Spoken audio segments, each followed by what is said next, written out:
My name is Nigel Brown and welcome to my course Automating Kubernetes Deployments Using a GitOps Workflow. I'm an independent writer, courseware developer and classroom trainer for cloud-native software technologies such as Docker and Kubernetes. In these days of the cloud-native era, everybody wants to deliver software features faster, more frequently and more reliably, all to the benefit of the organisations we work for.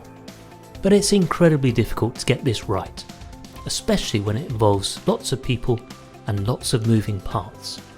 This course explores how to automate deployments of application workloads to Kubernetes clusters using a GitOps workflow.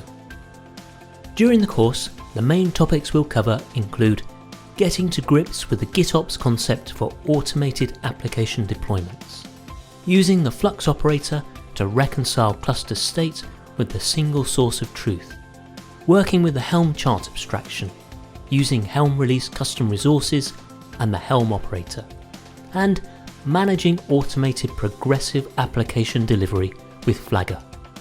By the end of the course, you'll have a good grounding in the GitOps approach and knowledge of the tools you can use to automate your application deployments to Kubernetes. Ideally, before you get started with this course, you should already have some practical experience of the Linux command line, some understanding of containerized applications, and familiarity with Git, GitHub, and Kubernetes and its APIs. I hope you'll join me on this journey to learn about automating Kubernetes deployments using a GitOps workflow at Pluralsight.